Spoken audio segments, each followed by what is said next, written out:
दोस्तों विशाखापट्टनम में खेले गए ऑस्ट्रेलिया के खिलाफ पहले ही टी20 मुकाबले में भारतीय बल्लेबाजों का आया तूफान, जहां एक बार फिर से ईशान किशन और सूर्य कुमार यादव ने धुआंधार अंदाज में बल्लेबाजी करते हुए कंगारू गेंदबाजों के उड़ाए परकच्चे और तूफानी अंदाज में विस्फोटक बल्लेबाजी करते हुए बनाया टी20 का सबसे तेज अर्धशतक। वही दोस्तों अंतिम के ओवरों में रिंकू सिंह का देखने को मिला जलवा, जहाँ एक बार फिर से रिंकू सिंह ने बेहतर फिनिशर का रोल अदा करते हुए लगभग हार चुके मुकाबले में अंतिम ओवरों में अपने बल्लेबाजी से किया चमत्कार और कंगारुओं के जबड़े से जीत को छीनकर दे दी उन्हें क्रिकेट इतिहास की सबसे शर्मनाक हार। नमस्कार दोस्तों, स्वागत है आपके अपने पसंदीदा क्रिकेट चैनल क्रिक अबोबो में। दोस्तों इस वीडियो में हम आपको भारत और ऑस्ट्रेलिया के बीच खेले जा रहे 5 टी20 मुकाबलों की सीरीज के पहले टी20 मुकाबले की पूरी रोमांचक हाईलाइट आपको बताने वाले हैं। लेकिन दोस्तों वीडियो में आगे बढ़ने से पहले आप रिंकू सिंह, ईशान किशन और सूर्य कुमार यादव में से किसे टीम इंडिया का सबसे बेहतरीन तूफानी बल्लेबाज मानते हैं, अपनी कीमती सुझाव कमेंट के माध्यम से जरूर बताएं। वीडियो पसंद आए तो इसे लाइक करिए और चैनल को सब्सक्राइब कर अपना प्यारा सा सपोर्ट जरूर दिखाएं। तो दोस्तों ओडीआई वर्ल्ड कप 2023 के खत्म होते ही एक बार फिर से क्रिकेट इतिहास की दो दिग्गज टीमें यानी कि भारत और ऑस्ट्रेलिया की टीमें टी20 सीरीज में एक दूसरे के आमने सामने खड़ी हो चुकी है। यहाँ दोस्तों इस नई टी20 सीरीज के लिए टीम इंडिया की कमान सूर्य कुमार यादव के कंधों पर सौंपी गई थी। वही दोस्तों कंगारुओं के लिए कप्तानी करते हुए देखे गए थे मैथ्यू वेड। दोस्तों आपको बता दें कि यह पहला टी20 मुकाबला वाइजैक में खेला गया। यहाँ दोस्तों टीम इंडिया के कप्तान सूर्य कुमार यादव ने टॉस जीतकर पहले गेंदबाजी करने का फैसला किया था। दोस्तों आपको बता दें कि इस पहले टी20 मुकाबले में दोनों ही टीमों की फाइनल प्लेइंग 11 में एक से बढ़कर एक युवा खिलाड़ियों को खेलने का मौका दिया गया था। दोस्तों इसके बाद ऑस्ट्रेलिया के लिए पारी की शुरुआत करने टीम के दो धाकड़ ओपनर बल्लेबाज मैथ्यू शॉट और स्टीव स्मिथ की एंट्री होती है। वही दोस्तों टीम इंडिया के लिए पहले ओवर की गेंदबाजी करने तेज गेंदबाज अर्शदीप आते हैं, जहां पहले ओवर की चौथी गेंद पर स्मिथ के बल्ले से फैन लेग की दिशा में एक चौका देखने को मिलता है। वही दोस्तों अंतिम दो गेंदों पर 2 सिंगल लेकर पहले ओवर में 6 रन बटोर लेते हैं। लेकिन दोस्तों दूसरे ओवर में मुकेश कुमार के सामने मैथ्यू शॉट बल्लेबाजी करने आते हैं,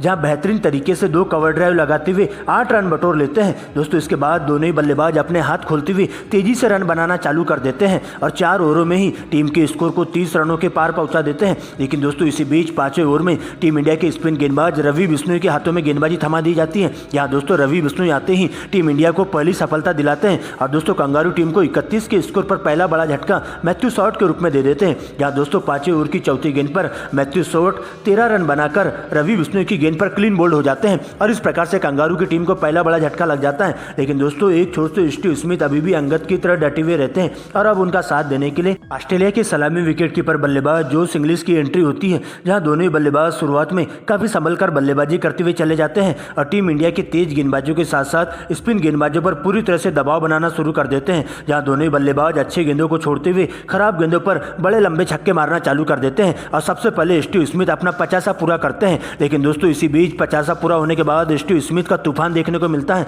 जहां तेजी से रन बनाते हुए स्टीव स्मिथ 52 रनों के निजी स्कोर पर रन आउट हो जाते हैं और इस प्रकार से कंगारू टीम को 16 ओवर की 5वीं गेंद पर 161 के स्कोर पर दूसरा बड़ा झटका स्टीव स्मिथ के रूप में लग जाता है। लेकिन दोस्तों इसके बाद नए बल्लेबाज के रूप में टिम डेविड की एंट्री होती है, जहां दोस्तों एक बार फिर से जोश इंग्लिश के साथ मिलकर दोनों ही बल्लेबाज आगे का मोर्चा संभालते हुए दिखाई देते हैं और इसके बाद तो सबसे पहले जोश इंग्लिश कहर बनकर टूट पड़ते हैं, जहां पर तेजी से रन बनाते हुए अपना 50 पूरा करते हैं और इस प्रकार से दोस्तों देखते देखते दोनों ही बल्लेबाजों के बीच में एक अर्धशतक की साझेदारी पूरी हो जाती है और तेजी से रन बनाते हुए दोनों ही बल्लेबाज टीम इंडिया के गेंदबाजों के परखच्चे उड़ाना चालू कर देते हैं। यहाँ पर दोस्तों सबसे पहले जोश इंग्लिश अपने ही अंदाज में बल्लेबाजी करते हुए गेंद को दर्शक दीर्घा के बाहर पहुंचाने की पूरी कोशिश करते हैं और हर ओवरों में छक्के लगाते हुए टीम इंडिया के स्पिन गेंदबाजों के साथ साथ तेज गेंदबाजों की पूरी तरह से लाइन लेंथ बिगाड़ने का काम करते जाते हैं। यहाँ से टीम इंडिया के गेंदबाज विकेट के लिए पूरी तरह से तरसते हुए दिखाई देते हैं। लेकिन दोस्तों इसके बाद 18 ओवर की गेंदबाजी करने तेज गेंदबाज अर्शदीप की एंट्री होती है, जहां दोस्तों उनका सामना होता है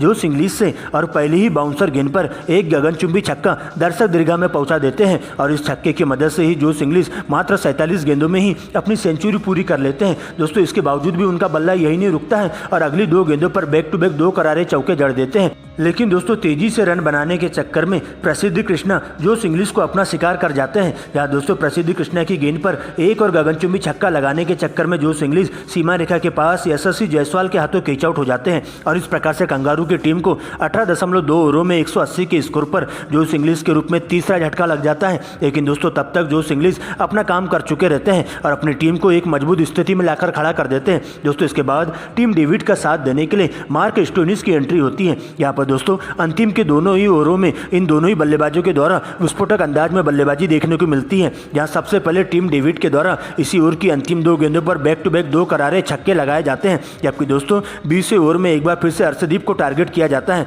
जहां अर्शदीप के द्वारा पूरी तरह से लाइन लेंथ बिगाड़ दी जाती है और अर्शदीप लगातार वाइड और 9 गेंदें फेंकना चालू कर देते हैं। लेकिन दोस्तों टीम डेविड का बल्ला यही नहीं रुकता है और तूफानी अंदाज में चौके छक्के लगाते हुए इसी ओवर में 2 छक्के और 2 चौकों की मदद से 20 रन कूट देते हैं और इस प्रकार से कंगारू टीम स्कोर बोर्ड पर पूरे 20 ओवरों की समाप्ति पर 3 विकेट गंवाकर 208 रन बना पाती है। यहाँ पर स्टोइनिस 6 गेंदों में 7 रन तो वही टीम डेविड 13 गेंदों में 19 रन बनाकर नाबाद लौट जाते हैं। जहां टीम इंडिया की ओर से प्रसिद्ध कृष्णा और रवि बिश्नोई के खाते में एक एक विकेट जाते हैं, जबकि एक रनआउट के रूप में टीम इंडिया को विकेट मिलता है। लेकिन दोस्तों इसके बाद बड़े लक्ष्य का पीछा करने टीम इंडिया के 2 धाकड़ ओपनर बल्लेबाज ऋतुराज गायकवाड़ और यशस्वी जायसवाल क्रीज पर मौजूद हो जाते हैं, जिनके कंधों पर टीम इंडिया को ठोस शुरुआत देने की जिम्मेदारी सौंपी जाती है। जबकि दोस्तों कंगारुओं के लिए पहले ओवर की गेंदबाजी करने तेज गेंदबाज स्टोइनिस की एंट्री होती है, जहां उनका सामना होता है यशस्वी जायसवाल से और पहली गेंद पर फाइन लेग की दिशा में एक चौका यशस्वी जायसवाल के बल्ले से देखने को मिलता है। जबकि तीसरी पटकी हुई गेंद पर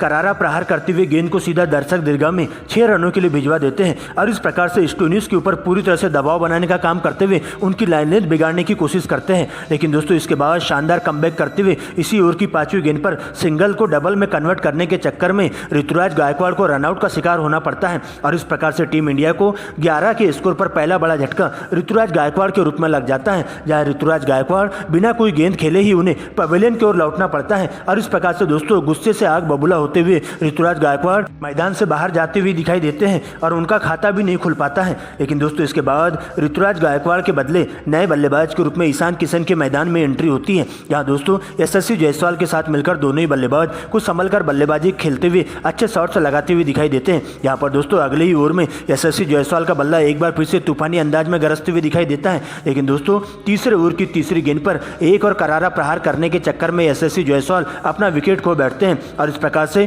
2.3 ओवरों में टीम इंडिया को 22 के स्कोर पर यशस्वी जायसवाल के रूप में दूसरा बड़ा झटका लग जाता है, जहां जायसवाल मात्र 8 गेंदों में 2 चौके और 2 गगनचुंबी छक्कों की मदद से 21 रन बनाकर मैथ्यू शॉर्ट की गेंद पर स्टीव स्मिथ के हाथों कैच आउट होकर पवेलियन की ओर लौट जाते हैं। लेकिन दोस्तों एक छोर से ईशान किशन अभी भी अंगद की तरह डटे हुए रहते हैं और अब उनका साथ देने के लिए कप्तान सूर्य कुमार यादव क्रीज पर मौजूद हो जाते हैं। इसके बाद तो दोनों ही बल्लेबाज आगे का मोर्चा संभालते हुए शुरुआत में काफी संभल कर बल्लेबाजी करते हुए चले जाते हैं और फूक फूक कर बल्लेबाजी करते हुए सिंगल को डबल में कन्वर्ट करने की कोशिश करते हैं और चौकों को छक्के में कन्वर्ट करने का काम करते जाते हैं और इस प्रकार से दोस्तों पूरी तरह से कंगारू टीम के तेज गेंदबाजों के साथ साथ स्पिन गेंदबाजों पर दबाव बनाने का काम करते जाते हैं और इसके बाद अच्छी गेंदों को छोड़ते हुए खराब गेंदों पर बड़ा शॉट मारना चालू कर देते हैं और देखते देखते दोनों ही बल्लेबाजों के बीच में एक अर्धशतक की साझेदारी पूरी हो जाती है और इस प्रकार से 10 ओवरों के खेल में टीम इंडिया का स्कोर बोर्ड पर 100 रनों के करीब पहुंच जाता है। लेकिन 11वें ओवर में सूर्या का बल्ला टी सांगा की गेंद पर जम के गरजते हुए दिखाई देता है, जहां पर टी सांगा को टारगेट करते हुए सूर्या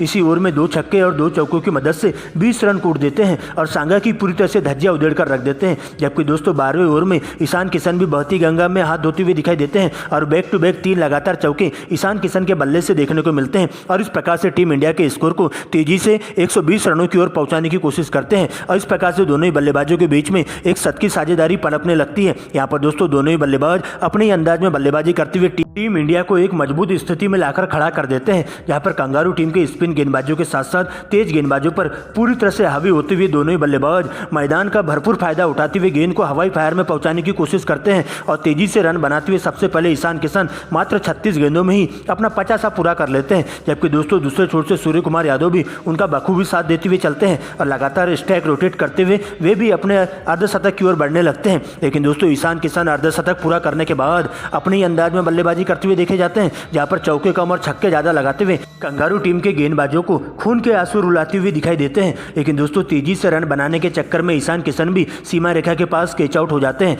जहां दोस्तों आपको बता दें कि 12.3 ओवरों में 134 के स्कोर पर टीम इंडिया को ईशान किशन के रूप में तीसरा बड़ा झटका लगता है, जहां पर दोस्तों स्पिन गेंदबाज टी सांगा अपनी फिरकी के माया जाल में फंसाते हुए ईशान किशन को 39 गेंदों में 58 रनों के निजी स्कोर पर सीमा रेखा के पास मैथ्यू शॉर्ट के पास कैच आउट करवा देते हैं। लेकिन ईशान किशन किशन की इन 58 रनों की पारी में 2 चौके और 5 गगनचुंबी छक्के लगाए जाते हैं और इस प्रकार से उनकी पारी का अंत हो जाता है, जिसके बाद उनका स्थान लेने के लिए वर्मा जी के बेटे तिलक वर्मा की एंट्री होती है। और दोस्तों अब यहाँ से दोनों ही बल्लेबाज मिलकर सूर्या के साथ आगे का मोर्चा संभालते हुए दिखाई देते हैं। यहाँ पर दोनों ही बल्लेबाज अपने ही अंदाज में बल्लेबाजी करते हुए देखे जाते हैं, लेकिन 14वें ओवर की दूसरी ही गेंद पर एक गगनचुंबी छक्का दर्शक दीर्घा में पहुंचाते हुए सूर्य कुमार यादव मात्र 36 गेंदों में अपना 50 पूरा कर लेते हैं और इसके बाद अगली गेंद पर एक और करारा चौका जड़ देते हैं और इस प्रकार से दोस्तों तेजी से रन बनाने का काम करते जाते हैं। लेकिन दोस्तों दूसरे छोर से तिलक वर्मा कोई बड़ी पारी नहीं खेल पाते हैं और अगली ओवर में टी सांगा की गेंद पर 12 रनों के निजी स्कोर पर स्टोनिस के हाथों कैच आउट हो जाते हैं और इस प्रकार से टीम इंडिया को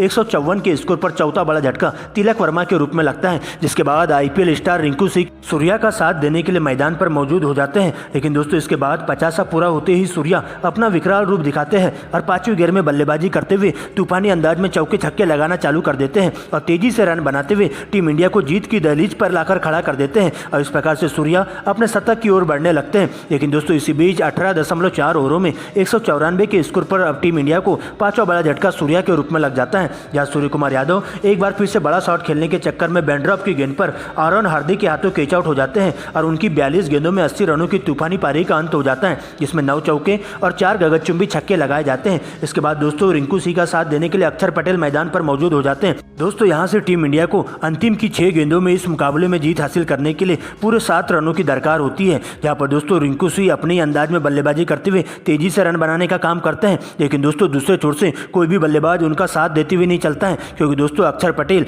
अंतिम ओवर की तीसरी गेंद पर कॉटन बोल्ड हो जाते हैं, जहां उनके बल्ले से मात्र 2 ही रनों की पारी देखने को मिलती है और इस प्रकार से 207 के स्कोर पर टीम इंडिया को अक्षर के रूप में 6वां झटका लगता है। इसके बाद दोस्तों रिंकू का साथ देने के लिए नए बल्लेबाज रवि बिश्नोई की एंट्री होती है और दोस्तों इसके बाद रवि बिश्नोई भी अगली ही गेंद पर रनआउट होकर पवेलियन का रास्ता नाप लेते हैं, जहां उनके बल्ले से 0 रनों की पारी देखने को मिलती है और वे खाता भी नहीं खोल पाते हैं। लेकिन दोस्तों अभी भी टीम इंडिया को इस रोमांचक मुकाबले में अंतिम गेंद पर 1 रनों की दरकार होती है, जहां स्ट्राइक पर आए रिंकू सिंह मिड ऑफ के ऊपर से अंतिम गेंद पर करारा प्रहार करते हुए गेंद को दर्शक दीर्घा में 6 रनों के लिए भिजवा देते हैं और इस प्रकार से नामुमकिन को मुमकिन करते हुए कंगारुओं के जबड़े से जीत को छीनकर टीम इंडिया पहले T20 मुकाबले में कंगारुओं को 2 विकेट से मात दे देती है। यहाँ पर दोस्तों एक बार फिर से रिंकू सिंह बेहतर फिनिशर का रोल अदा करते हैं और इस प्रकार से कंगारुओं को क्रिकेट इतिहास की सबसे शर्मनाक हार दे देते हैं और पहले T20 मुकाबले में टीम इंडिया 2 विकेट से ऐतिहासिक जीत दर्ज कर लेती है।